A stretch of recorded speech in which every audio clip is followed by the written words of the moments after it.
বাংলাদেশের মানুষ ৫৫ বছরে আসলে তার কথা বলার জায়গাটা আসলে পায়নি। কারণ জনগণকে আমরা বলি যে জনগণের রিপ্রেজেন্টেশন পার্লামেন্টে যাবে,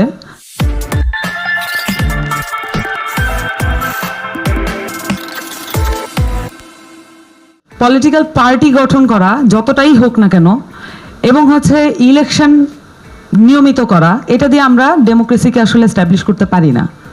এটার সাথে গুড গভর্নেন্সের একটা কনফ্লিক্ট থাকতে পারে। তো গুড গভর্নেন্স এবং সুশাসন আমরা যেটাকে বলছি সেটা আসলে কিভাবে নিশ্চিত হয়? সেটা নিশ্চিত হয় আরও কিছু থিওরিটিক্যাল আইডিয়া দিয়ে, যেটা আমরা নানান টুলের মাধ্যমে আমরা এস্টাবলিশ করার চেষ্টা করি। সেই টুলগুলো কি? আমরা পার্টিসিপেশন, মানে সমাজের সকল অংশের সকল চিন্তার এক ধরনের পার্টিসিপেশন আমরা গভর্নেন্সে দেখতে চাই, শাসনের মধ্যে দেখতে চাই।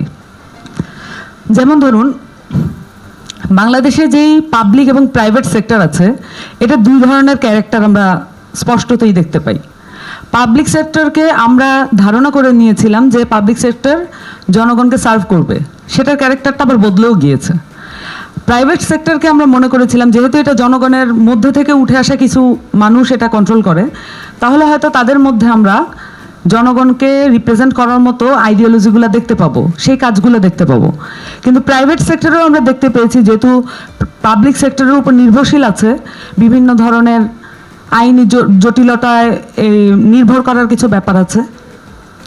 তো সেই জায়গায় আসলে প্রাইভেট সেক্টরকেও আমরা দেখেছি দিনকে দিন জনগণের এক ধরনের পরিপন্থী জায়গায় চলে যেতে।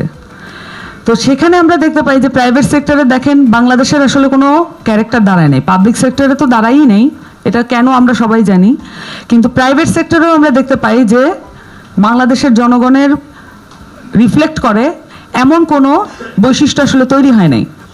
ইভেন ওয়ার্ল্ড ওয়াইডও আমরা যদি বাংলাদেশের একটা ক্যারেক্টার যদি দেখতে চাই যে এই বাংলাদেশের জনগোষ্ঠীটা আসলে কেমন, এটার সংগ্রামের ইতিহাস আছে, কিন্তু বাংলাদেশের জনগণের সংগ্রামের যেহেতু একেবারে আমরা প্রতিফলিত করতে পারি না, যেটা পূর্বের আলোচনায় এসেছে যে একদম 47 থেকে আমরা নানান ফরম্যাটে ফেইল করেছে বাংলাদেশের জনগোষ্ঠীর প্রতিফলিত করার জন্য আমরা যাদেরকে আসলে নির্বাচন করেছি বারবার, এই জায়গাগুলো ফেইল করেছে।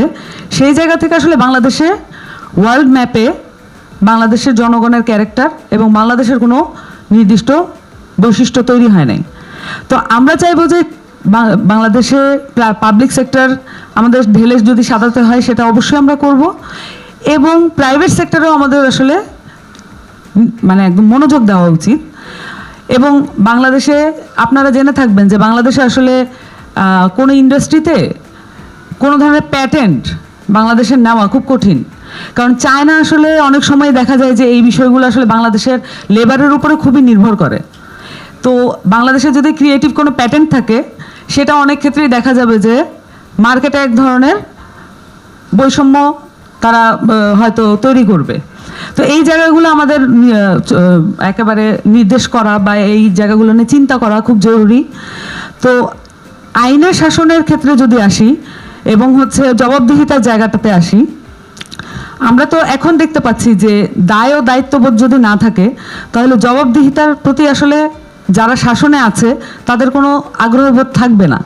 তো আমরা চাই যে একটা ইফেক্টিভ এবং এফিশিয়েন্ট সোসাইটি, ইফেক্টিভ এবং এফিশিয়েন্ট একটা গভর্নমেন্ট যদি আমরা চাই, সেক্ষেত্রে অ্যাকাউন্টেবিলিটি যেটা বলছি সেটা জনগণের কাতারে নিয়ে আসা এবং জনগণকে সেই জায়গায় ইনভলভ করা অতীব জরুরি। সেই কারণে আপনারা দেখে থাকবেন যে জাতীয় নাগরিক কমিটির একটা বড় জায়গা জুড়ে আছে গণ আলোচনার আয়োজন করা। কারণ বাংলাদেশের মানুষ ৫৫ বছরে আসলে তার কথা বলার জায়গাটা আসলে পায়নি।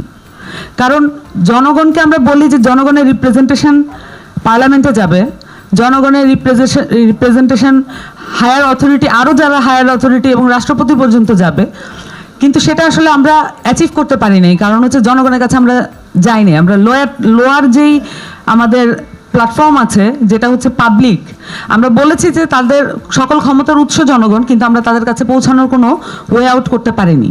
এটা করা দরকার।